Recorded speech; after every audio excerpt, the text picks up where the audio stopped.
ما كان محمد أبا أحد من رجالكم। আমাদের আলোচনা চলছিল নবীজির জন্ম মক্কায় কেন এবং হস্তিবর্ষে কেন। এই প্রশ্নের উত্তর আমরা খোঁজার সফর শুরু করেছিলাম। গতকাল প্রথম পর্ব হয়েছে, আজকে আমরা এই বিষয়ে দ্বিতীয় পর্ব আলোচনা। তো নবীজি জন্মগ্রহণ করেছিলেন আসহাবে ফিলের যে ঘটনা ঘটেছে তার কয়েকদিন পর। তো পুরো মক্কাবাসী জানতো যে মোহাম্মদ সাল্লাল্লাহু আলাইহি ওয়াসাল্লাম হস্তিবর্ষে জন্মগ্রহণ করেছে। তো আসহাবে ফিলের কারণে সেই সময়টা খুবই বেশ তাৎপর্যপূর্ণ হয়ে উঠেছিল। সেই সময়টা খুবই এই মোক্ষম সময় হয়ে উঠেছিল। সেই সময়টা ছিল আলোচনার কেন্দ্রবিন্দুতে পুরো আরবে, এবং আরবের গণ্ডির বাইরেও এই আলোচনাটা ব্যাপকভাবে ছড়িয়ে পড়েছিল যে মক্কায় এমন একটা এই অবিস্মরণীয় এক ঘটনা ঘটেছে, এক অলৌকিক ঘটনা ঘটেছে। আল্লাহ তাআলার নিজ কুদরতে তার ঘরকে রক্ষা করার জন্য বিশাল এক সেনাবাহিনীকে নিস্তেনাবুদ করে দিয়েছেন। একদম তাদেরকে মাটির সাথে ধুলোয় মিশিয়ে দিয়েছেন, একটা বিশাল বাহিনীকে। রোমান সাম্রাজ্যের এক বড় জেনারেল আব্রাহা তাকে সম্পূর্ণ ধূলিসাৎ করে দিয়েছেন, তার গর্বকে খর্ব করে দিয়েছেন, এবং তার পুরো বাহিনী বলতে গেলে একদম সেই বাহিনীর উপর রীতিমতো ক্র্যাকডাউন, যেটা বলা হয় প্রচলিত ভাষায়, ক্র্যাকডাউন নেমে এসেছিল। তো এই যখন কোনো একটা ঘটনা যখন ঘটে, ঐতিহাসিক ঘটনা, তো সেই ঘটনার স্থান এবং কাল সম্পর্কে মানুষের সচেতনতা ঔৎসুক্য, মানে তাদের উৎসুক্য অনেক বেশি থাকে। কি ঘটছে, কখন কি হচ্ছে, কয়টা বাজে কি হচ্ছে, কখন পালাচ্ছে, কখন হেলিকপ্টারে উঠলো, এই ধরনের পুরো একদম পুঙ্খানুপুঙ্খানু মিনিটে মিনিটে সেকেন্ডে সেকেন্ডের আপডেট মানুষ জানতে চায়। তো এমন এক তুঙ্গস্পর্শী মানুষের আগ্রহের তুঙ্গে থাকার সময় নবীজির জন্ম। তো মক্কাবাসী তো বটে, আরববাসীরও সেই সময়ের পুরো ঘটনাটা মানে খুবই এই আগ্রহের সাথে লক্ষ্য করছিল। খুঁটিনাটি বিষয় তারা নখদর্পণে রাখার চেষ্টা করছিল, কি ঘটে, কি ঘটেছে এবং কি ঘটে।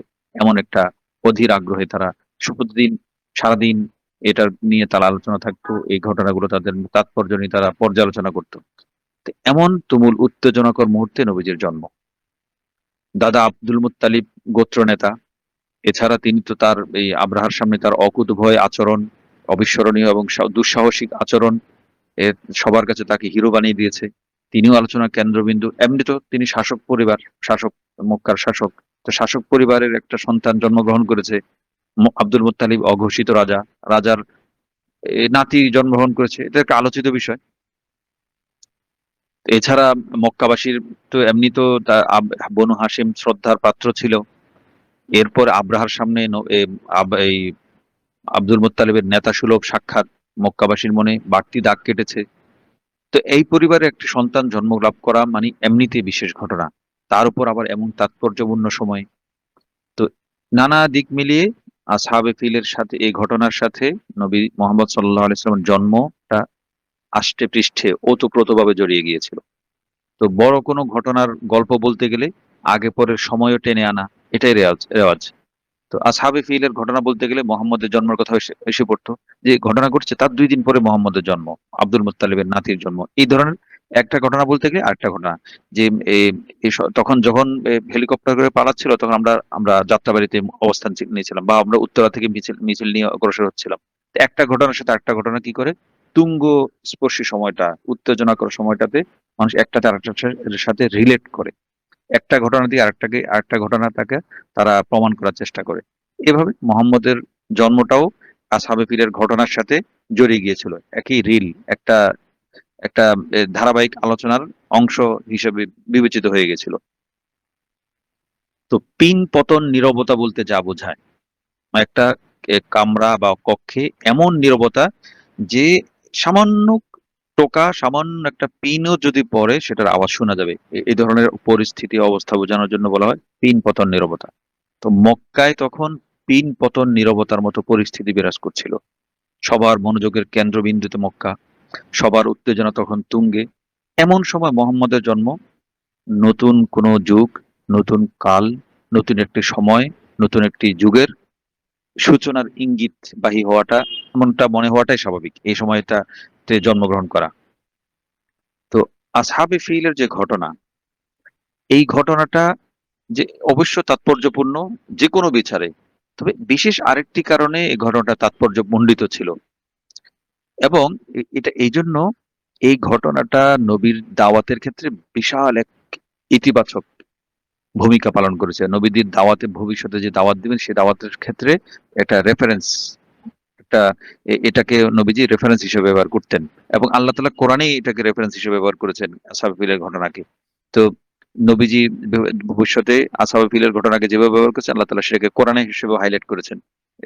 এই সূরা আসহাবে ফিলের ঘটনাকে কেন্দ্র করে সেটাকে হাইলাইট করার জন্য, সেটাকে আরো বেশি যাকে আরববাসীর কাছে পরিচিত করে তোলা যায় এবং এই অবিস্মরণীয় ঘটনাটাকে করেন যাকে বলে ইলাস্ট্রেট করার জন্য, মানে একটা খাতা নথিবদ্ধ করার জন্য আল্লাহ তাআলাও এই ঘটনাটাকে কোরআনে স্থান দিয়েছেন।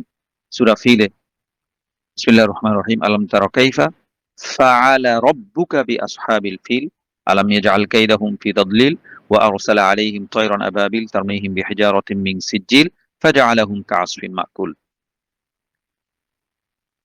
এই সূরা আমরা তরজমায় যাচ্ছি না। আমরা নিজে তরজমা করলে দীর্ঘ সময় লাগবে। আমি নিজেকে একটু কল্পনা করি। সূরা ফিল যখন নাজিল হচ্ছে, আমি কল্পনা করি আমি সেই সময় আছি। নবীজির উপর ওহী নাজিল হয়েছে। আমি মক্কার নবীজির অডিয়েন্স। নবীজি আমাকে উদ্দেশ্য করে সূরা ফিল তেলাওয়াত করছেন বা নাজিল হচ্ছে। আমি সেই সময়টাতে মক্কায় নিজেকে কল্পনা করি। এই সূরায় আসহাবে ফিলের ঘটনার সংক্ষিপ্ত চিত্র তুলে ধরেছে। এটা তো মক্কাবাসীর অজানা বিষয় নয়। এখানে মক্কাবাসীর জন্য নতুন কি বিষয়?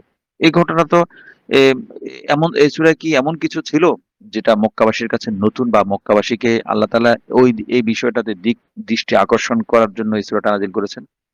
কারণ এই নতুন এই সবার জানা, সবার চেনা বিষয়, এখানে এটা ঘটনা বলার মাধ্যমে কি হলো না হলো সেটা তো বাহ্যিকভাবে অতটা গুরুত্বপূর্ণ মনে হয় না। নিশ্চয়ই এমন কিছু এই সূরায়, এমন কোন মেসেজ, এমন কোন বার্তা, এমন কোন ইঙ্গিত, এমন কোন অ্যাঙ্গেল আলোচনার আছে যেটা আল্লাহ তাআলা মক্কাবাসীর কাবা শরীফের প্রতিবেশী বা কুরাইশের দৃষ্টি আকর্ষণ করেছেন। এমন কোন চিন্তা, এমন কোন সূত্র কি এই সূরায় চোখে পড়ে যেটার মাধ্যমে আল্লাহ তাআলা মক্কাবাসীর চিন্তায়, মনে, মননে দেওয়ার চেষ্টা করেছেন, ধাক্কা দিয়েছেন? এমন কোন শব্দবাক্য কি এই সূরায় আছে যা মক্কাবাসীর চিন্তাকে নাড়া দেবে? তো এই সূরা কেন নাজিল হলো? কারণ হলো এই সূরায় একটা বিশেষ শব্দ আছে। ওই শব্দটাই এই সূরার নাজিলের মূল উদ্দেশ্য। অন্তত কোন ওলামায়ে কেরাম মনে করেন। সেই শব্দটা কি? সেই শব্দটা হলো রব্বুকা, আপনার রব। আলাম তারা কাইফা ফাআলা রব্বুকা। আপনি কি দেখেননি আপনার রব আসহাবে ফিলের সাথে কি কাণ্ডটা না ঘটিয়েছে, কি কাজটা না করেছে? এই রব্বুকা শব্দটাই এই সূরার সবচেয়ে গুরুত্বপূর্ণ অংশ। এই রব্বুকা আপনার রব, হে মোহাম্মদ আপনার রব, এই শব্দটাকে প্রতিষ্ঠিত করার জন্য, এই শব্দটাকে হাইলাইট করার জন্য, এই শব্দটাকে মক্কাবাসীর সামনে একদম বিমূর্ত করে তোলার জন্য আল্লাহ তাআলা বাকি সূরার বাকি অংশগুলো, বাকি শব্দমালাগুলো, বাকি শব্দ দিয়ে মালা গেঁথেছেন। এই সূরাটা আল্লাহ তাআলা বিন্যস্ত করেছেন, রচনা করেছেন। রচনা তো আল্লাহর কথা এটা। আল্লাহ এই সূরাটাকে সাজিয়েছেন। নবীজি এবং মক্কাবাসীর মধ্যে এই শব্দটা নিয়েই দ্বন্দ্ব ছিল। রব্বুকা আপনার রব মানে মোহাম্মদের রব। এই শব্দের মাধ্যমে নবীজি মক্কাবাসীকে স্মরণ করিয়ে দিয়েছেন যে একথা আলাম তারা কাইফা ফাআলা রাব্বুকা বিআসহাবিল ফিল, আপনি কি দেখেননি আপনার রব কিভাবে আসহাবে ফিলকে ধ্বংস করে কাবা ঘর রক্ষা করেছিলেন? এই এটার মাধ্যমে, এই কথার মাধ্যমে মক্কাবাসীর ভিতরে এক ধরনের গিল্টিনেস, একটা অপরাধবোধ, তাদের অক্ষমতা আল্লাহ তাআলা জাগিয়ে দিয়েছেন। একটা অক্ষমতার দিকে ইঙ্গিত করেছেন যে তোমরা পারোনি, তোমাদের হেডমে কুলায়নি কাবা শরীফকে রক্ষা করার। মোহাম্মদের রব এই কাবা রক্ষা করেছেন এবং মোহাম্মদের রব আপনার রব, মোহাম্মদের রব এই আব্রাহার বিশাল বাহিনীকে একদম নিস্তেনাবুদ করে দিয়েছেন, ওকে যাকে বলে নক আউট ডাউন করে দিয়েছেন। তোমরা কিচ্ছু করতে পারোনি, প্রচলিত ভাষায় তোমরা জিততে পারোনি। এই শব্দের মাধ্যমে আল্লাহ তাআলা নবীজিকে মক্কাবাসীকে স্মরণ করে দিয়েছেন যে তোমরা কাবা ঘর রক্ষায় অক্ষম হয়ে পড়েছিলে। তোমরা পালিয়েছিলে রীতিমতো। তোমাদের ঘর বাড়ি সবকিছু রেখে, কাবাকে অরক্ষিত রেখে তোমরা নিজে কাবাকে অরক্ষিত রেখে তোমরা সুরক্ষিত স্থানে, নিরাপদ স্থানে গিয়ে পালিয়ে গিয়ে পাহাড়ের কোণা থেকে উঁকি মেরে দেখছিলে আব্রাহা কি করে। তোমরা তামাশা দেখছিলে যে গ্যালারিতে বসে এম, এম, এম, বাদাম নিয়ে তোমরা গ্যালারিতে বসে তামাশা দেখার জন্য আপনি জাবাল আবু কুবাইস বা অন্য পাহাড়ে গিয়ে আশ্রয় নিয়েছিলে, ওখান থেকে উঁকি মেরে দেখছিলে আব্রাহা কি করে। তখন তোমরা যখন কাবাঘরকে রেখে পালিয়েছিলে, আল্লাহ তাআলাই এই কাবাকে রক্ষা করেছিলেন। সেই রবকে, যে রব, যে কাবার উসিলায় তোমরা এত সুযোগ সুবিধা লাভ করো, রেহলাতা সীতা পরে সূরা সূরা কুরাইশে এ এ- এ তোমরা রেহলাতা সীতা ওয়াস সয়ফ সুযোগ সুযোগ সুবিধা লাভ করো, সফরে বাণিজ্যে বিশেষ বিশেষ সুরক্ষা লাভ করো কাবার উসিলায়। সেই কাবাকে রেখে তোমরা ভোঁদর দিয়ে পালিয়েছিলে। সেই কাবাকে যে রক্ষা করেছেন, সেই রবকে তোমরা মক্কাবাসীরা এখন অস্বীকার করছো। এই এতগুলো অ্যাঙ্গেল আল্লাহ তাআলা শুধু রব্বুকা বলে মক্কাবাসীর সামনে উপস্থাপন করেছেন। তোমরা এখন সে রবের কথা, সে মোহাম্মদের রবের কথা মানতে অস্বীকৃতি জানাচ্ছ। তোমরা তো সেই মক্কাবাসী। একটা এটা আমরা একটা উদাহরণ দিই, যে রাস্তায় একটা মানিব্যাগ পেয়েছি আমি, কথার কথা। তো ঘোষণা দেওয়ার পর এক লোক এসে দাবি করলো, এবং সে মানিব্যাগের ঠিক ঠিক বৈশিষ্ট্য বলতে পারলো যে এখানে এত টাকা ছিল, এটার মধ্যে ওইটা একটা সুতো আছে, বা একটা আমার চেহারা, আমার ছবি আছে, আমার আইডি কার্ডের, ন্যাশনাল আইডি কার্ডের ফটোকপি আছে, ইত্যাদি ইত্যাদি আছে, সে বলল। তো সে যখন বলতে পারবে, তখন আমি তাকে কি করব, ব্যাগটা তাকে দিয়ে দেবো, মানিব্যাগটা। এটাই তো স্বাভাবিক। তো তদ্রূপ আল্লাহ তাআলা একমাত্র একমাত্র আল্লাহ তাআলাই দাবি করেছেন। কি দাবি করেছেন? আমি এই বিশ্বজগৎ সৃষ্টি করেছি, আমি আকাশ আকাশ সৃষ্টি করেছি, আমি সমুদ্র সৃষ্টি করেছি, আমি নদ নদী সৃষ্টি করেছি। আর কেউ এসব সৃষ্টির দাবি করেছে পৃথিবীতে? এই কেউ, না, কেউ করেনি। এই ধরনের দাবি আল্লাহ ছাড়া কেউ করেনি। তো সূরা ফিলের অর্থটাও এই। কি অর্থ? আরবের কেউ দাবি করেনি যে সে কাবাগর রক্ষা করেছে। একমাত্র মোহাম্মদের রব এই দাবি করেছে। তিনি করেছেন যে এ, তিনি কাবাগর রক্ষা করেছেন। তো এই দাবি কেউ করেনি। তো সে, যিনি কাবাগর রক্ষা করেছেন তিনি কে? মোহাম্মদের রব। তো আপনার রব বলে মূলত কি করা হয়েছে? মোহাম্মদকে প্রতিষ্ঠিত করা হয়েছে আপনার রব বলে। মানে তোমরা যে রবকে তোমরা মানতে চাচ্ছ না, সে তো মোহাম্মদের রব। কোরআনে আল্লাহ তাআলা সেটাই স্বীকৃতি দিয়েছেন। তো তোমরা রবকে মানো। তো এই রব্বুকা বলার মাধ্যমে মোহাম্মদের সত্যতা প্রমাণ করা হয়েছে। এবং আসহাবে ফিলের ঘটনাটাকে যে ঘটেছে, সেটা ঘটনার একটা উদ্দেশ্য এটা আমরা বুঝতে পারি যে নবীজির গ্রহণযোগ্যতা তৈরির ক্ষেত্রে এই আসহাবে ফিলের ঘটনাকে সূরা ফিলে ব্যবহার করা হয়েছে। এবং আল্লাহ তাআলা হয়তো এই জন্যই ঘটিয়েছেন ঘটনাটা। তা আপনার রব কাবাগর রক্ষা করেছেন, এই কথা বলে আরবদেরকে বোঝানো হয়েছে তোমরা আল্লাহর মুখাপেক্ষী, তোমরা কাবাগর রক্ষা করতে পারোনি, মোহাম্মদের রব রক্ষা করেছে, সুতরাং মোহাম্মদের অনুসরণ করো। পরোক্ষভাবে এই কথাটা আল্লাহ তাআলা বলেছেন, যিনি এই সূরার মতো কোরআন নিয়ে এসেছেন তিনি আল্লাহর মনোনীত নবী। এই সূরা ফিলের মাধ্যমে এমন একটা বার্তা দেওয়া হয়েছে, তোমরা তার অনুসরণ করো, তোমরা তার আনুগত্য করো। তো হাজার কথা বলার চেয়ে এমন একটি সূরাই দাওয়াতের জন্য বেশি আবেদনময়, বেশি ফলপ্রসূ। আল্লাহ তাআলা সেটাই করেছেন। এবার আমরা আসবো নবীজি জন্মগ্রহণ। আমাদের আলোচনা তখন ছিল নবীজি হস্তি বর্ষে কেন, আসহাবে ফিলের ঘটনার বর্ষে কেন জন্মগ্রহণ করেছেন। তার একটা তাৎপর্য আমরা এ, আমার যতটুকু ধারণা আমরা মোটামুটি কিছুটা হলে স্পষ্ট করতে পেরেছি। এরপর আমরা যাব, আলোচনা হবে নবীজি মক্কায় কেন জন্মগ্রহণ করেছেন, অন্য মদিনায় নয় কেন, বা ইয়েমানে নয় কেন, শামে নয় কেন, মক্কায় কেন। তো নবীজি মক্কায় জন্মলাভের পেছনে এবং মক্কায় বেড়ে এবং গড়ে ওঠার এ, পেছনে অনেক তাৎপর্য আছে। তো নবীজি যেখানে যে নগরে বা যে জায়গায় জন্মগ্রহণ করেছে সেটা হলো মক্কা। তো মক্কা ছিল আরবের অঘোষিত রাজধানী। শুধু ধর্মীয় রাজধানী নয়, অর্থনৈতিক এবং সাংস্কৃতিক রাজধানীও বটে মক্কা। সেই কালে, সে সময় শাসক বা জাতীয় নেতা কোথায় থাকেন? রাজধানীতে থাকেন সাধারণত। রাজধানীর অধিবাসী হয়ে থাকেন শাসক বা জাতীয় নেতা। তারা আঞ্চলিক রাজনীতি করলেও তাদের অন্তত রাজধানীতে একটা একটা প্লট, একটা ফ্ল্যাট বা একটা বাসা তারা ভাড়া নিয়ে থাকে। রাজধানীতে নিয়মিত আসতে হয়, রাজধানীর কেন্দ্রের কাছে ধর্ণা দিতে হয়। এটাই হলো শাসন এবং এ, শাসন ব্যবস্থার একটা মূল নীতি। শাসক বা জাতীয় নেতাকে রাজধানীতে থাকতে হয়। রাজধানীতে না থাকলে তার শাসন ক্ষমতা সুসংহত হয় না।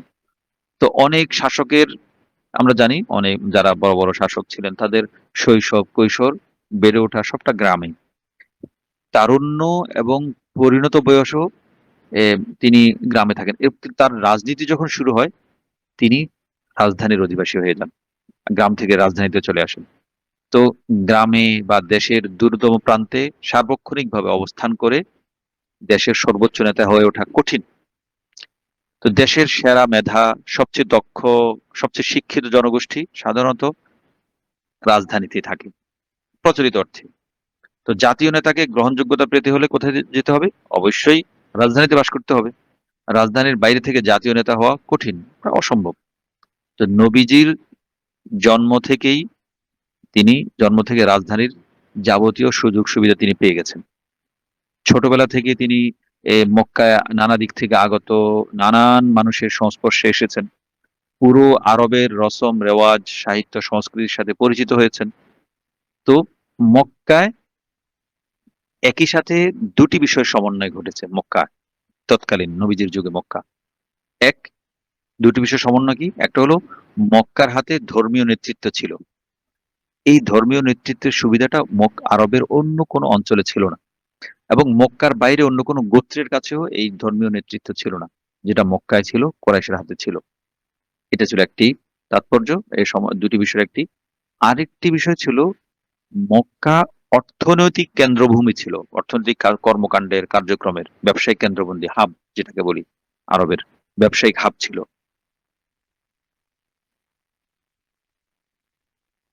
এখানে ব্যবসায়িক হাবটা বুঝতে গেলে আমাদের আসলে আমরা মধ্যখানে একটা পর্ব বাদ দিয়ে এসেছি। তো ওই কোসাই বিন কিলাবের আমরা ২ টি পর্ব আলোচনা করেছি।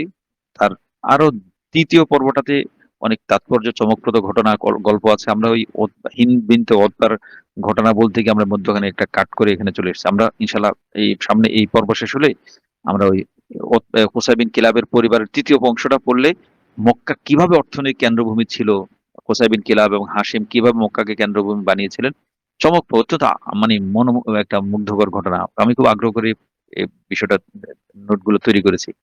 তো শুনলে বুঝতে পারবো। তো ওটা এখন কিছুটা অস্পষ্ট থাকবে মক্কা কিভাবে অর্থনৈতিক কেন্দ্রভূমি। তারপর তো আমরা একটু তোলা রাখি, সেটা পরবর্তী পর্বের সাথে আমরা মিলিয়ে নিব। তো মক্কা ছিল অর্থনৈতিক কেন্দ্রভূমি, যেটা আলোচনা আমরা ইনশাল্লাহ পরবর্তী পর্বে করব। তো মক্কার অবস্থান কোথায় ছিল? মক্কার অবস্থানটা ছিল শাম এবং ইয়ামানগামী। শামে যে সমস্ত কাফেলা যেত, ইয়ামানের দিকে যে সমস্ত বাণিজ্যিক কাফেলা যেত, সেই বাণিজ্যিক কাফেলার বিরতি কেন্দ্র ছিল মক্কা। এবং এই মক্কা থেকেই কোরাইশরা বছরে ২ টি রিহলাত আশ-শিতাই ওয়াস-সাইফ ২ টি বাণিজ্য সফর করত। তো এসব কারণে নানা কারণে অর্থনৈতিক কেন্দ্রভূমি ছিল। অর্থনৈতিক কেন্দ্রভূমি এইভাবেও ছিল প্রত্যেক বছর আরবের বিভিন্ন অঞ্চল থেকে হাজিরা আসতেন। তা আসার সময় কিছু পণ্য নিয়ে আসতেন। পণ্য, তো তারা বাইরে থেকে অনেক হাজি আসবে। এই হাজিরা আসার আগে কোরাইশ কি করতো? তারা ২ টা সফর থেকে বিপুল পরিমাণ বাণিজ্যিক পণ্য শাম এবং ইয়ামান এবং সিরিয়া থেকে, শাম থেকে তারা এনে রাখতো। তারা জানতো যে ব্যবসায়িক মৌসুম আসছে, হজের মৌসুমে তাদের বিপুল বেচাকেনা হবে। যে বিপুল পরিমাণের বাণিজ্য অর্থ মানে পণ্য সামগ্রী তারা এনে রাখতো। আবার বাইরে থেকে যারা হজ করতে আসতো তারাও সাধ্যমতো আসার সময় এই পণ্য সামগ্রী নিয়ে আসতো। তারা জানতো মক্কায় আনলে এটা বিক্রি হয়ে যাবে এই সময়। আবার আবার এটাও অনেক টাকা পয়সা নিয়ে আসতো। তারা জানতো যে মক্কায় গেলে তাদের যাবতীয় প্রার্থিত পণ্য তারা পাবে। অথবা এমন আগের বছর তারা অর্ডার দিয়ে যেত যে আমার জন্য ইয়েমান, শাম থেকে আপনারা এই পণ্যগুলো এনে রাখবেন। আমি আগামী বছর হজের সময় এটা নিয়ে যাব। এছাড়াও নিয়মিত ইয়ামান শামগামী কাফেলা তো এখানে বিরতি করতো কুমিল্লার মধ্যে, যেখানে মধ্যখানে। কুমিল্লা তো পণ্যের জন্য বিরতি করেন, অন্য কিছু রাখার জন্য বিরতি দেয় বাংলাদেশে। তো এই ধরনের বিরতি কেন্দ্র হওয়ার কারণে এটা ব্যবসায়িক হাব হয়ে গেছে। এই কারণে অর্থনৈতিক কেন্দ্রভূমি। একটা মূলনীতি আমরা এখানে একটা আলাদা করে বলবো। তো এই যে ধর্মীয় রাজধানী, ধর্মীয় নেতৃত্ব মক্কার হাতে, অর্থনৈতিক কেন্দ্রীয় হাব মক্কা। তো এসব কারণে মক্কার অর্থনৈতিক সমৃদ্ধি মানে বিপুল পরিমাণে সমৃদ্ধি এবং প্রবৃদ্ধি এসেছিল মক্কার অর্থনৈতিক, সামাজিক এবং রাষ্ট্রিক জীবন। তো সাধারণত মানে নানামুখী ব্যবসা বাণিজ্যের কারণে একটা একটা সমাজ কি হয়, এ এম একটা নানামুখী যখন ব্যবসা বাণিজ্য হয় একটা সমাজে, একটা দেশে, একটা বাজারে, একটা এলাকায়, তখন সেটা অর্থনৈতিকভাবে সমৃদ্ধি লাভ করে। তো সমৃদ্ধি লাভ করলে একটা এলাকা যখন সমৃদ্ধি লাভ করে অর্থনৈতিকভাবে এবং অর্থনৈতিকভাবে উন্নতি লাভ করে, সেখানে কি হয়? লড়াই সংঘাত কমে আসে। আবার মূলনীতিটা আমরা বলি যে কোনো একটা এলাকায় যখন নানামুখী বাণিজ্যের কারণে, নানা ব্যবসায়িক হাব হওয়ার কারণে অর্থনৈতিকভাবে সমৃদ্ধি আসে, সেখানে ব্যবসায়িক উন্নতি হয়, ব্যবসায়িক নানা সুযোগ সুবিধা তৈরি হয়। সেই জায়গাটাতে লড়াই, সংঘাত, যুদ্ধ, বিগ্রহ কমে আসে। মানুষ কারণ স্থিতিশীল পরিবেশ থাকার কারণে চারিদিক থেকে মানুষ দলে, দলে মানুষ আসে। এখানে ব্যবসা করতে সুবিধা, কারণ এখানে জানা যায় এখানে নিরাপদ ব্যবসা করার ক্ষেত্র আছে। সেখানে আমি কালো টাকাকে আমি ইনভেস্ট করতে পারবো। আমি যাবতীয় টাকা নিয়ে সেখানে রাখতে পারবো। যেকোনো ব্যবসা করতে পারবো। সেজন্য সারা বিশ্বের মানুষ এখানে দুবাইতে গিয়ে জড়ো হয়। তো মানুষ বুঝতে শুরু করে যে অস্থিতিশীল পরিবেশে মানে নির্বিঘ্ন ব্যবসা-বাণিজ্য হয় না। কখন বোমা পড়ে, কখন আত্মঘাতী হামলা হয়, কখন এ এ হামলা করে এর বিদ্রোহীরা। এটা নিয়ে সারাক্ষণ তটস্থ থাকতে হয়। তো এমন তটস্থ পরিবেশে মানুষ ব্যবসা করার জন্য যায় না। অর্থ বেশি না, যান বেশি। তো অর্থনৈতিক সমৃদ্ধির সাথে যে যদি পরিবেশটা স্থিতিশীল থাকে, তাহলে অর্থনৈতিক সমৃদ্ধির ধারা বজায় থাকবে। তো এই অর্থনৈতিক সমৃদ্ধির ধারা বজায় রাখার সাথে প্রত্যেকের, সেখানকার অধিবাসী, সেখানকার জনগোষ্ঠীর স্বার্থ জড়িত থাকে। তো কেউ চায় না যে তার স্বার্থ বিঘ্নিত হোক।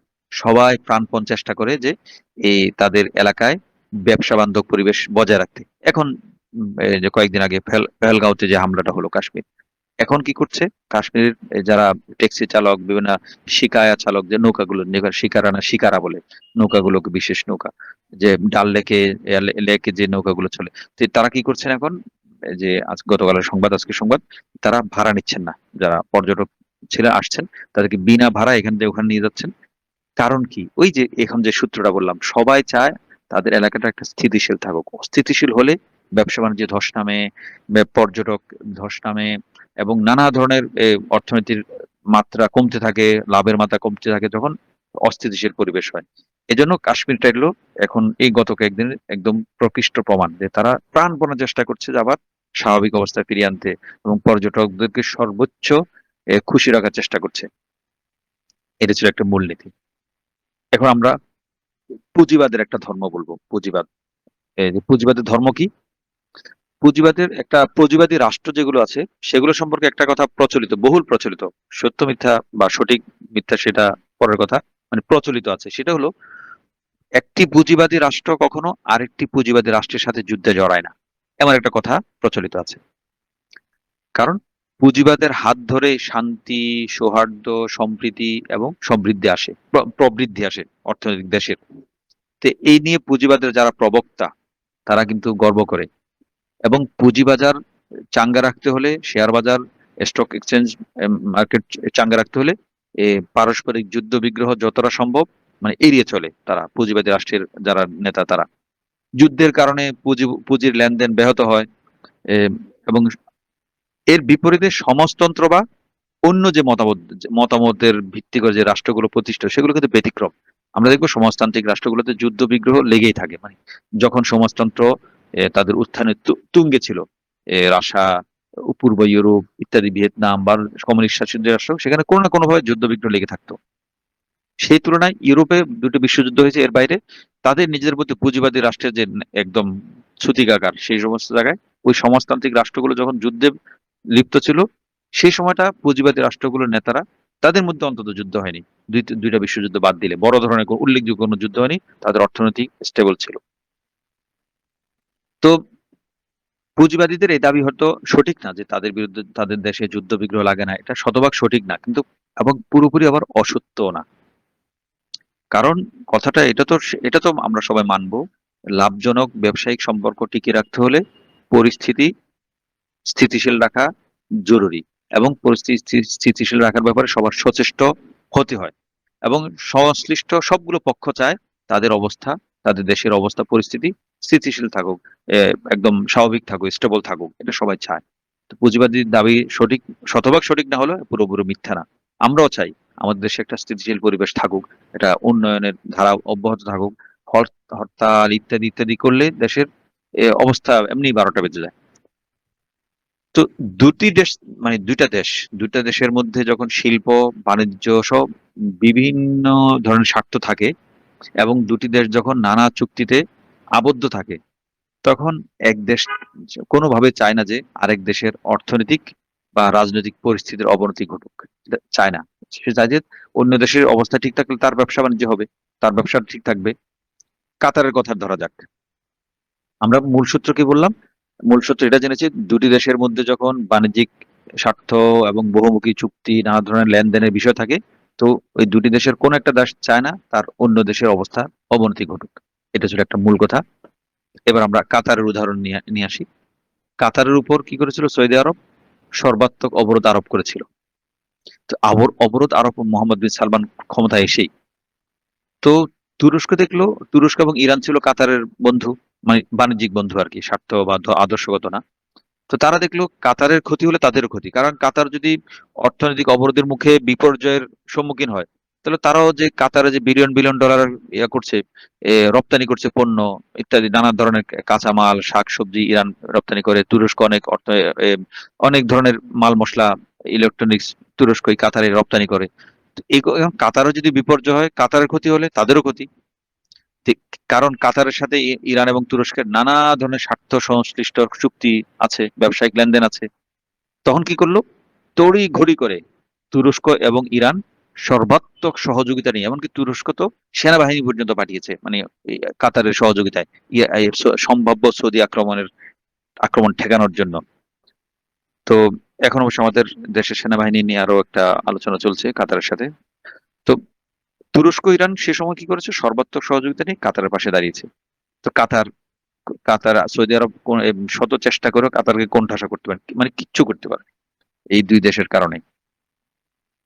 এই ছিল একটা মূলনীতি। তো মক্কাবাসীও চাইতো যে তাদের মক্কার অবস্থাটা স্থিতিশীল থাকুক, মক্কায় যুদ্ধ বিগ্রহ না লাগুক, মক্কায় মানুষের আনাগোনা ব্যবসায়িক কাফেলার যে ফ্লো, যে গতি, সেটা সবসময় স্বাভাবিক থাকুক, সেটা সবসময় মসৃণ থাকুক। তো এই জন্য মক্কাবাসী যে কোনো মূল্যে যুদ্ধ বিগ্রহ এড়িয়ে চলার জন্য সচেষ্ট থাকতো। তো মক্কার সমাজে, তবে তার মানে এই না যে সবাই এক ছিল। মক্কার সমাজে গোত্রীয় ঐক্য ছিল না। গোত্রগুলোর মধ্যে আমরা আগেও দেখেছি, আবার আমাদের কোসাইবিন কিলাবের শেষ পর্বে আমরা দেখবো যে তাদের ভিতরে নানা ফাটল ভাঙ্গন ছিল, স্বার্থগত দ্বন্দ্ব দ্বন্দ্ব ছিল কুরাইশ গোত্রগুলোর মধ্যে, এবং লোকজন বিভিন্ন বলয় বিভক্ত ছিল। এত বিরোধ ভাঙ্গন, ফাটল দ্বন্দ্ব ইত্যাদি সত্ত্বেও তাদের এই বিরোধটা যত তীব্র আর যত মানে ভয়ঙ্করই হোক, যত বড় আকার ধারণ করুক, সেটাকে তারা কোনোভাবে যুদ্ধ পর্যন্ত গড়াতে দিত না। জাতে মাতাল তালে ঠিক, মক্কার কোরাইশরা এই বিষয়ে তারা খুবই স্ট্রিক্ট ছিল। তো মদিনার অবস্থা ছিল সম্পূর্ণ ভিন্ন, বিপরীত, মক্কার বিপরীত। কারণ মক্কাবাসী ছিল ব্যবসাজীবী, আর মদিনার অধিবাসীরা ছিল কৃষিজীবী। তো প্রধান আরব গোত্র ছিল দুইটি মদিনায়, একটা আউস আর একটা খাজরাজ। তো এই দুই গোত্রের মধ্যে যুদ্ধ বিগ্রহ শত শত বছর ধরে লেগেই থাকতো। মানে যুদ্ধের কারণে উভয় গোত্রের বড় বড় নেতারা সবাই মারা পড়েছে নবীজির আগমনের সময়। নবীজি যখন মদিনা হিজরত করে এসেছিলেন, তখন আউস এবং খাজরাজ গোত্রের নেতারা সবাই ছিল তরুণ, বয়স্ক নেতা কেউ ছিল না। আউস গোত্রের নেতা সাদ ইবনে মুআজ, তিনি তরুণ। খাজরাজ এ, গোত্রের নেতা সাদ ইবনে ওবাদা, তরুণ। হুসাইন বিন হুদাইর, আউস গোত্রের নেতৃস্থানীয় ব্যক্তি, তরুণ, টকবগে তরুণ, শুধু তরুণ না, একদম এমন না যে খুব একদম কিছুটা পৌরত্ব দিয়ে, টকবগে তরুণ। কারণ কেন এই বুড়াগুলো কই গেল, একসাথে কোথায় কিভাবে মারা গেল? এই যে শত বছর ধরে তাদের মধ্যে একটা বুআস যুদ্ধ হয়েছিল, এই বুআস যুদ্ধের জেরে দুই গোত্রের মধ্যে তাদের বয়োজ্যেষ্ঠ নেতারা সবাই মারা গিয়েছিল যুদ্ধে। এখানে আম্মাজান আয়েশা রাদিয়াল্লাহু তাআলার একটা আমরা পর্যবেক্ষণ দেখি।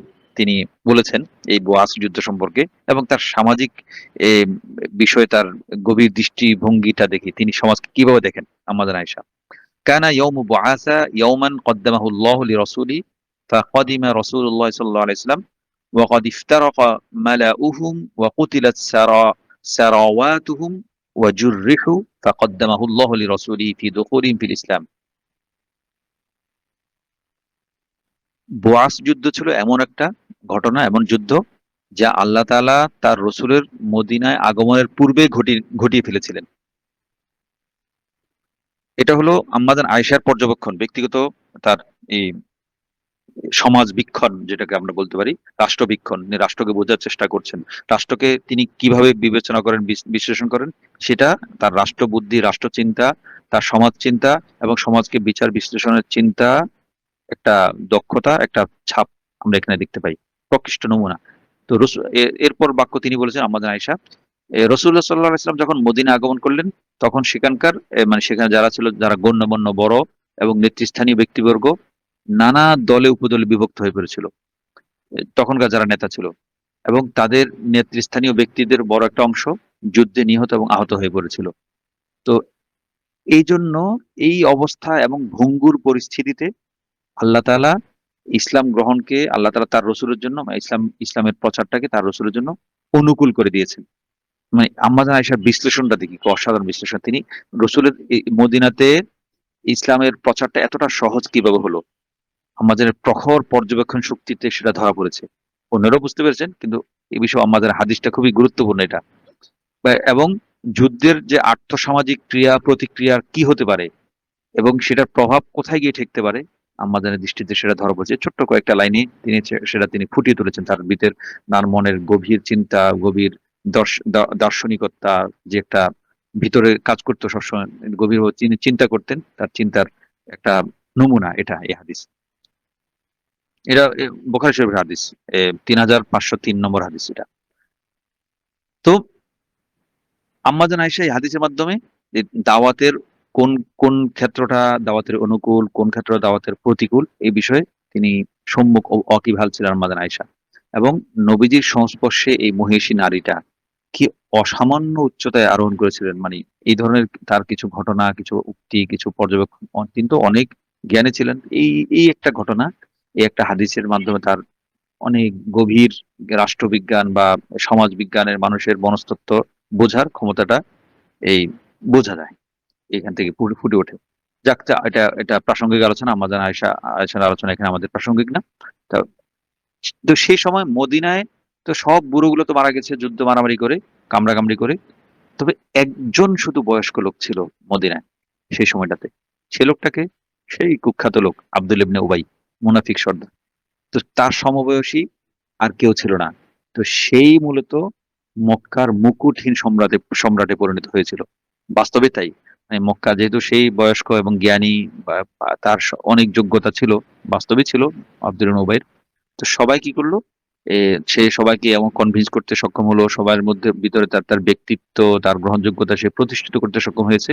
শেষে পুরো মক্কা মদিনাবাসী, আউস খাজরাজ সবাই মিলে একমত হলো যে তারা আব্দুল ইবনে উবাইকে রাজা হিসেবে তারা বরণ করবে। এবং শুধু তাই নয়, এজন্য তাকে রাজার মুকুট পরানোর জন্য মানে ডিজাইন করে মুকুটও বানানো হয়েছিল। এবং মুকুট তার যে কেবল যে কোন দিন মুকুট পরানো হবে সেটার যাবতীয় আয়োজন সম্পন্ন করা হয়েছিল। এর মধ্যে নবীজি চলে এসেছেন তার বারাবাতে ছাই ঢেলে দেওয়ার জন্য। নবীজির মদিনা হিজরত হয়ে গেছে এই সময়টাতে। তার রাজকীয় যে হয়, ও সূচনা হবে, সে রাজা পদে বরিত হবে, রাজা পদে তাকে বরণ করা হবে। এই তারিখের কিছুদিন আগেই নবীজি মদিনায় প্রবেশ করেছেন। তো তার রাজা হওয়ার খাহেশ মানে চিরতরে মিটে গিয়েছিল। এবার আমরা নিশ্চয়ই এখান থেকে বুঝতে পারবো যে আব্দুল ইবনে উবাই আজীবন কেন আদা জল খেয়ে, মানে যাকে বলে আদা পানি খেয়ে নামা নবীজির বিরুদ্ধে কেন নেমেছিল। এটা একটা অন্যতম একটা কারণ ছিল এটা। তো মক্কার এটা ছিল মদিনার অবস্থা, কৃষিজীবী মদিনা। ব্যবসাজীবী মদিনার মক্কার অবস্থা কি? তো কোসাই বিন কিলাব যখন তিনি মদিনার মক্কার নেতৃত্ব নিয়েছিলেন বনু খুজা থেকে, তারপর থেকে কোরাইশে একটা বড় ধরনের বিভাজন তৈরি হয়েছে। কিভাবে? যে একদিকে গেছে নবীজির পূর্বপুরুষ আব্দে মানাফের বংশ, আরেকদিকে গেছে কোসাই বিন কিলাবের আরেক ছেলে বনু আব্দুদ্দার, কোসাই বিন কিলাব আরেক ছেলে, তার দিকে, এবং তা আব্দুদ্দারের বংশ আরেক দিকে গেছে। আবার এই দুই ভাইয়ের মধ্যে, গোত্রের মধ্যে, বংশের মধ্যে নানা দ্বন্দ্ব ছিল। এটা আমরা এই বিষয়টা আমরা আলোচনা গিয়েছে আমাদের। আমরা পর্বগুলো একটু শুনে নিলে শুনে বুঝতে পারবো কিভাবে দ্বন্দ্বটা হয়েছে। তো আব্দে মানাফ আরেকটা ছিল নবীজির যে বংশ আব্দে মানাফ। আব্দে মানাফ থেকেও, আব্দে মানাফের সন্তান থেকে কোরাইশে বড় ধরনের বিভাজন তৈরি হয়েছে। এটা আমরা আমাদের আলোচনা গিয়েছে। আব্দে মানাফ থেকে কোন দিকে গেছে? একদিকে গেছে হাশেম, নবীজির পরদাদা। আরেক দিকে গেছে আব্দে মানাফ আরেক ছেলে উমাইয়া ইবনে আব্দে শামস, তার বংশ। এই এই আব্দে মানাফের দুই ছেলে হাশেম এবং উমাইয়া ইবনে আব্দে শামস, এই দুই গোত্রের মধ্যে দ্বন্দ্ব। সেই দ্বন্দ্বটা কোরাইশ এবং উমাইয়া খেলাফতের সময় যে বিশাল আব্বাসী এবং উমাইয়াদের খেলাফত দ্বন্দ্ব, এই কোসাই বিন কিলাবের পরে যে দ্বন্দ্ব শুরু হয়েছে, সেই দ্বন্দ্ব আব্বাসী এবং উমাইয়া খেলাফতের সময় ছিল। যে দ্বন্দ্বের একটা নিকৃষ্টতম হলো প্রভাব হলো শিয়াদের জন্ম। এটাও এই দুই গোত্রের দ্বন্দ্বের একটা প্রভাব। শিয়ারা উমাইয়া গোত্রকে দেখতে পারে না, বনু উমাইয়াকে দেখতে পারে না, আবার বনু উমাইয়ারা এদেরকে দেখতে পারে না, কোরাইশদেরকে দেখতে পারে না। যাদের ভিতরে ইসলামের বোধটা কম আর কি। ওই কোথাকার বিদ্বেষ, কোথাকার শত্রুতা কোথায় গিয়ে থাকে, এবং সেই বিদ্বেষকে পুঁজি করে ইরানের মতো রাষ্ট্র দাঁড়িয়েছে এখন। সেই হিজবুল্লাহর মতো দল গঠন হচ্ছে সিরিয়ার মতো দেশে। 90 ভাগ 95 ভাগ সুন্নির উপর মাত্র 5 ভাগ এরা আলাবি শিয়ারা রাজত্ব করে গেছে দশকের পর দশক। ওই হিংসাটাকে পুঁজি করে কোথার ইতিহাসের কোন হিংসা কোথায় এসে গিয়ে ঠেকে। তো এই বনু হাশিম এবং বনু উমাইয়া দুটির গোত্রের মধ্যে মানে দ্বন্দ্ব সংঘাত তখন থেকে লেগেছিল। তবে যতই দ্বন্দ্ব সংঘাত লাগুক, যতই বিরোধ থাকুক, এরা কিন্তু কখনো যুদ্ধে গড়ায়নি এই দ্বন্দ্বটা। তবে যুদ্ধে গড়ায়নি সত্য, তবে বিভিন্ন জোট গঠনের দিকে গড়িয়েছে এই দুই গোত্রের দ্বন্দ্বটা। তো মক্কায় মূলত বড় বড় দুটি জোট ছিল। জোট বলতে আমরা ব্লক, যেটা আমরা কমিউনিস্ট ব্লক বা পুঁজিবাদী ব্লক, আমেরিকান ব্লক যেটা বলি, মক্কায় এমন দুটি ব্লক ছিল। এখন যেমন একটা হলো চাইনিজ ব্লক বা যাকে বলে ব্রিক্স, আরেকটা হলো মার্কিন ব্লক। এই দুইটা ব্লক তদ্রূপ মক্কাতেও দুটি বড় বড় দুটি ব্লক ছিল। একটা বলো ব্লক ছিল হিলফুল মুতাইয়িবিন, যাকে আমরা হিলফুল ফুজুল নামে চিনি, যেটা পরিচিত। নবীজি এই জোট সম্পর্কে বলেছিলেন যে বাইহাকি শরীফের হাদিস, লাকাদ শাহিদতু ফি দারি আবদুল্লাহ ইবনে জুদআন হিলফান লাউ দুঈতু বিহি ফিল ইসলামি লাআজাবতু তাহালাফু আন ইয়ারুদ্দুল ফুদুল আলা আহলিহা ওয়া আল্লা ইয়াইজ্জা যালিমুন মাজলুমান। নবীজি একবার কথা প্রসঙ্গে বলেছিলেন, নবীজি কিন্তু হেল্পফুল ফুজুল যে আমরা বিখ্যাত সংগঠনের কথা জানি, সেখানে সেটার শপথকারীদের মধ্যে নবীজি একজন ছিলেন। তো সেটা সম্পর্কে নবীজি পরবর্তীতে যখন মদিনা হিজরত করেছিলেন বা একটা সময় বলেছেন, আমি আব্দুল্লাহ ইবনে জুদআন, তার কথা পরবর্তী একটু আমরা বিস্তারিতভাবে আলোচনা করবো আব্দুল্লাহ ইবনে জুদআনের কথা। আব্দুল্লাহ ইবনে জুদআনের ঘরে একটি মানে সংঘ শপথে অংশগ্রহণ করেছিলাম। শপথ যেটা হয়েছিল আমি সেখানে অংশগ্রহণ করেছিলাম। ইসলাম আগমনের পরও যদি আমাকে সেই শপথ পূরণের জন্য আহ্বান জানানো হয়, আমি কাল বিলম্ব না করে আমি সেই আহ্বানে সাড়া দেব। সেদিনের শপথ গ্রহণ অনুষ্ঠানে যারা ছিল তারা শপথ করেছিল যে মানুষকে তার প্রাপ্য অধিকার ফিরিয়ে দিবে, কোন জালেম যেন মাজলুমের উপর জোর খাটাতে না পারে, এটা বিষয়টা তারা নিশ্চিত করবে মক্কায়। আব্দুর রহমান বিন আউফের বর্ণনা এই হাদিসটা। এই হেলফুল ফুজুল বা হেলফুল মুতাইয়িবিন যেটাকে বলা হয়, হেলফুল ফুজুল আমরা যেটাকে চিনি, এই হেল্প বা এই জোট মাজলুমের সাহায্য করত, দুঃখী মানুষের পাশে দাঁড়াতো, অসহায় নারীকে আশ্রয় দিত, বিধবাদের নিরাপত্তা দিত। তো এই জোটে কারা ছিল? এই এই হেল্পফুল মুতাইয়িবিন জোটে ছিল বনু হাশিম এক। 2 নম্বর গোত্র ছিল বনু জোহরা। বনু জোহরা কারা আমরা চিনি তো, নবীজির মা আমিনার বংশ, নবী মাতা আমিনার বংশ, এটা বনু জোহরা। 3 নম্বর বংশ ছিল, 2 নম্বর যে গোত্র এই জোটে ছিল সেটা হলো বনু তাইম। তাইম মানে আমরা গিয়েছে আবু বকর রাদিয়াল্লাহু তাআলার বংশধর 3। এই তাইম বংশের নেতা ছিল আব্দুল্লাহ ইবনে জুদআন, এবং তার ঘরেই আব্দুল্লাহ ইবনে জুদআনের ঘরেই হিলফুল ফুজুলের যে প্রথম শপথ, সেই শপথ অনুষ্ঠিত হয়েছিল। তিনি ছিলেন এই জোটের উদ্যোক্তা, বনু তাইম আবু বকরের গোত্রের। আব্দুল্লাহ ইবনে জুদআন ইসলাম গ্রহণ করেননি, ইসলামের আগমনের আগেই তিনি মারা গিয়েছিলেন। তবে তিনি দানশীলতা, মেহমানদারিতার জন্য পুরো আরবে, মক্কা তো বটে, আরব জুড়ে তিনি প্রসিদ্ধ ছিলেন। তিনি গরিব দুঃখীদের সাহায্য করতেন, খাবার দিতেন, অসহায়দের আশ্রয় দিতেন। এছাড়া এই জোটে হেলফুল মুতাইয়িবিন বা হেলফুল ফুজুলের জোটে আরেকটা গোত্র ছিল বনু আসাদ ইবনে আব্দুল উজ্জা। বনু আসাদ ইবনে আব্দুল উজ্জা কার গোত্র জানি তো? আমাদের আম্মাজান খাদিজা রাদিয়াল্লাহু আনহার বংশ, বনু আসাদ। এই গোত্র হেলফুল মুতাইয়িবিন ছিল। তার মানে অনেক এই এই গোত্রটার সাথে নবীজির শ্বশুর বংশ, শ্বশুর গোত্র আর কি, সে গোত্রটা এখানে ছিল। তো এটা একটা তাৎপর্যপূর্ণ ঘটনা, যাকে আমরা বিশ্লেষণে আপাতত যাচ্ছি না। তো এই হাদিসটা, এই ঘটনা আমরা একটা পর্যবেক্ষণ, আলাদা একটু ভিন্ন প্রসঙ্গে আমরা আলোচনা করি এই ঘটনা থেকে। যে উপরোক্ত হাদিস থেকে বোঝা যায় যে নবীজি যখন বললেন যে আমি হিলফুল ফুজুলের যে শপথ করেছিলাম সেই শপথের কথা যদি আমাকে স্মরণ করিয়ে দেয় আমি আজও সেই শপথ পূরণ করার জন্য তৎপর থাকবো, এক পায়ে খাড়া থাকবো, বা আমি এ, উদ্যোগী হব। এ থেকে আমরা এটা বুঝতে পারি যে ইসলাম সবসময় ন্যায়ের পক্ষে, যে কোনো মানবিক উদ্যোগকে ইসলাম মূল্যায়ন করে। যেহেতু এই হিলফুল ফুজুলটা জাহেলি যুগে হয়েছিল, নবুয়তের আগে, তারপরও সেই উদ্যোগকে নবীজি স্বীকৃতি দিয়েছেন এবং সেই উদ্যোগের অংশীদার নবী হওয়ার পরও তিনি অংশীদার হওয়ার, সেই উদ্যোগকে বাস্তবায়ন করার, তিনি মূল্যায়ন করার ঘোষণা দিয়েছেন। তো এটা আমরা এটাই বুঝি যে যদি কোনো ইসলাম ভালো কাজ হয়, সত্যর পক্ষে হয়, ইনসাফের পক্ষে হয়, এমন কাজ যদি কোনো এ, যে কোনো যে কেউ করুক, ইসলাম এমন কাজকে মূল্যায়ন করে, এমন কাজকে স্বাগত জানায় ইসলাম, যেমন যেভাবে নবীতে স্বাগত জানিয়েছেন। এখানে আম্মাজান আয়েশার একটা তাৎপর্য আমরা বলেছেন একটু আগে, রাষ্ট্র সমাজ ইত্যাদি নিয়ে। আম্মাজান আয়েশার আরেকটা অনুসন্ধিৎসা, তিনি কতটা অনুসন্ধিৎসু ছিলেন, জ্ঞানের চর্চা, তার জ্ঞানের পরিধি, জ্ঞান চর্চার বিষয় এবং তার কৌতূহলটা কতটা বিস্তৃত ছিল, সে আরেকটা নমুনা দেখি। তিনি একবার নবীজি সাল্লাল্লাহু আলাইহি ওয়াসাল্লামের কাছে জানতে চেয়েছিলেন, ইয়া রাসূলুল্লাহ, ইবনু জুদআনা কানা ফিল জাহিলিয়াতি ইয়াসিলুর রাহিমা ওয়া ইউত'ইমুল মিসকিনা ফাহাল যাকা নাফিউহু? قال رسول الله صلى الله عليه وسلم لا ينفعه إنه لم يقل يوما رب اغفر لي خطيئتي يوم الدين। আম্মাজান আয়েশা নবীজিকে প্রশ্ন করছেন, এই মানুষটা আসলে আম্মাজান আয়েশার প্রতি মানে তার জীবনী, তার বর্ণনা, তার ভঙ্গিগুলো পড়লে এত বেশি শ্রদ্ধা লাগে। যাক, তো ইয়া রাসূলুল্লাহ, তিনি প্রশ্ন করলেন, জাহিলি যুগে আব্দুল ইবনে জুদআন আত্মীয়তার সম্পর্ক রক্ষা করতেন। আব্দুল ইবনে জুদআনকে চিনি তো, ওই হিলফুল ফুজুলের যিনি প্রতিষ্ঠাতা, আহ্বায়ক, তিনি আত্মীয়তার আম্মাজান আয়েশা বলছেন, তিনি ইতিহাস সম্পর্কে সচেতন। কতটা সচেতন আম্মাজান আয়েশা, এটা এই হাদিসটা একটা প্রমাণ যে তিনি অতীত ইতিহাসটা ভালো করে জানতেন। শুধু যে জানতেন তা কিন্তু না, জানাটা তো সবাই জানে, ইতিহাসের তথ্য সবাই জানে, যে কেউ ইতিহাস কি কোথায় কি হয়েছে না, কিন্তু সেই ইতিহাস থেকে ইতিহাসকে বিশ্লেষণ করা, ইতিহাস থেকে একটা শিক্ষা গ্রহণ করা, ইতিহাসকে একটা তাৎপর্যভাবে বিশ্লেষণ করতে পারার যোগ্যতা যে ছিল, ইতিহাসকে নিরস একটা তথ্য হিসেবে না নিয়ে সেটা থেকে তিনি রস নিংড়ে একটা সিদ্ধান্ত আসার মতো, যাকে বলে ক্রিটিক, একটা সমালোচনামূলক বা একটা বিশ্লেষণমূলক মানসিকতা আমাদের আয়েশার ছিল। সেটাই এই প্রশ্নের মধ্য দিয়ে আবার পরিষ্কার হয়। তো আব্দুল ইবনে জুদান সম্পর্কে রাসূলকে প্রশ্ন করলেন, ইয়া রাসূলুল্লাহ, আব্দুল ইবনে জুদান তো আত্মীয়তার সম্পর্ক রক্ষা করতেন, মিসকিনদেরকে আহার করাতেন।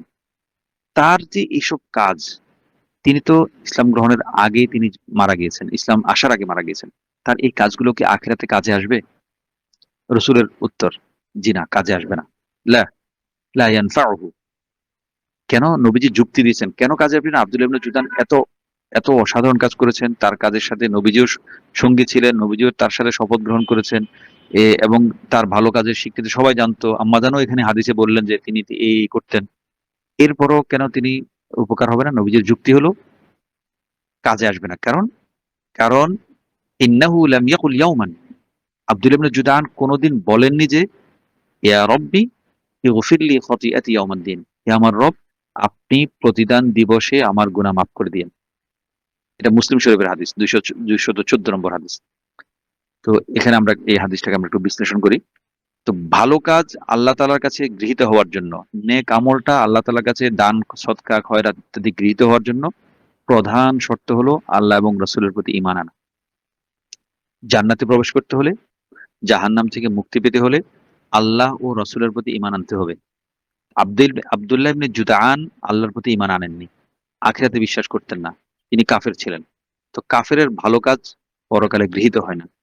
মানে কেবল ভালো কাজ করলেই জান্নাত নিশ্চিত হয়ে যায় না, তাওহীদ আর ঈমানও জরুরি। তো তবে এখানে একটা বিষয়, একটা প্রশ্ন আসতে পারে, আমরা আগেও বলেছি, এই প্রশ্নের উত্তর অনেকবার আমরা দিয়েছি, এখানে আজকে আমরা একদম প্রমাণ সহ দিব। প্রশ্ন আসতে পারে, তে কাফের যে ভালো কাজগুলো করছে, Bill Gates billion billion dollar তাদের ফাউন্ডেশনের মাধ্যমে বিলি করছে, অসহায় মানুষ অনেক উপকৃত হচ্ছে। তো কাফের তার ভালো কাজের বিনিময়ে কি পাবে না? হ্যাঁ, পাবে। তো ভালো কাজের বিনিময়ে আখিরাতে পাবে না, তবে দুনিয়াতে তার হিসাবটা বুঝিয়ে দেওয়া হবে।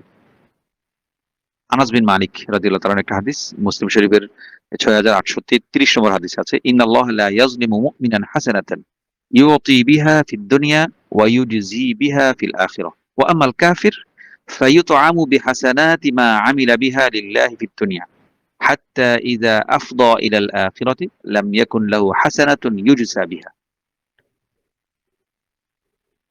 সারাংশ হলো, একটা নেকির ক্ষেত্রে আল্লাহ তাআলা কোনো মুমিনের প্রতি জুলুম করবেন না। মুমিন যত নেক কাজ করবে প্রত্যেকটার জন্য আল্লাহ তাআলা আশরু আমসালিহা 10 গুণ বাড়িয়ে সওয়াব দিয়ে দিবেন দুনিয়াতে এবং আখিরাতে। এবং মুমিনকে তিনি দুনিয়াতেও তার ভালো কাজের বিনিময় প্রদান করবেন, আখিরাতে তো প্রদান করবেনই। তবে কাফেরের বিষয়টা ব্যতিক্রম। কাফের দুনিয়াতে আল্লাহর জন্য যে নেক কামল করবে সে এর প্রতিদান স্বরূপ আল্লাহ তাকে সাইয়্যুতআমু, আল্লাহ তাকে আহার দান করবেন, মানে জীবন উপকরণ দান করবেন দুনিয়াতে। তো জীবন উপকরণ এত বেশি তাকে দান করে ফেলবেন